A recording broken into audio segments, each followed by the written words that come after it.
Jared Polin, FroKnowsPhoto.com, and this is 3 shots or less, where we go into different situations and scenarios to try to get the perfect exposure in only 3 shots. Let's see how I do this time.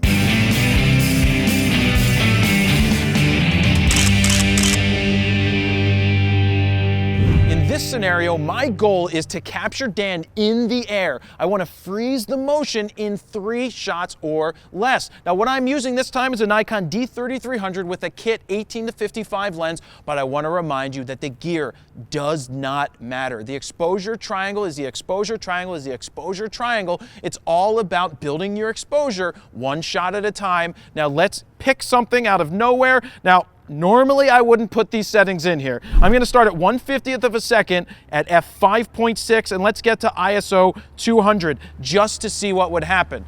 Dan, you're going to go on 3 and I'm going to capture you. And just to remind you, I haven't done any test shots yet. This is what it's going to look like is the first time I'm doing it. Remember, this is about building the proper exposure, not getting the perfect composition. 1, 2, 3, jump. Now let's take a look at this and see what we have. 1, it's too bright, and 2, there's a lot of motion in his hands. 1/50th of a second is not really good for freezing motion. So in this case, I want to change one thing. I want to just change my shutter speed. So I want to freeze the motion. In this case, let's go to 1/400th of a second and see what we can get with 1/400th of a second with our second shot. Remember, I'm only going to take 3 shots to get this right. Dan, on 3. 1, 2, 3. All right, he clapped his heels. It looks like I froze him. The only problem is my exposure is way off. So now let's take a look at what I'm shooting at. I'm at 1/400th of a second at f5.6 at ISO 200.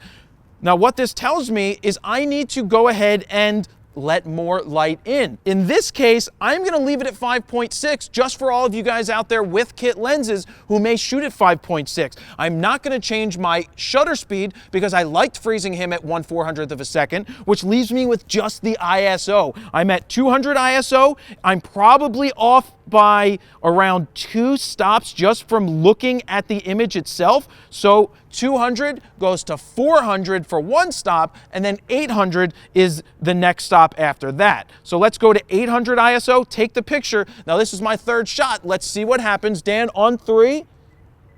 1, 2, 3. Boom.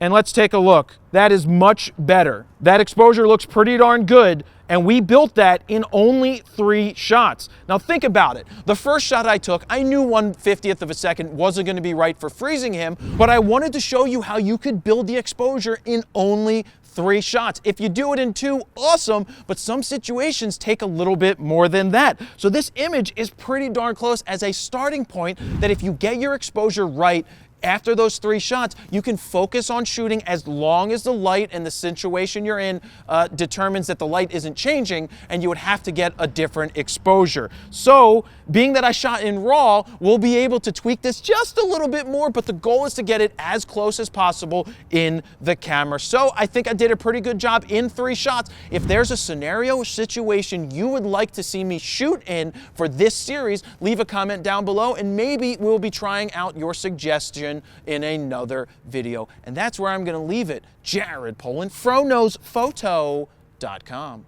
See ya.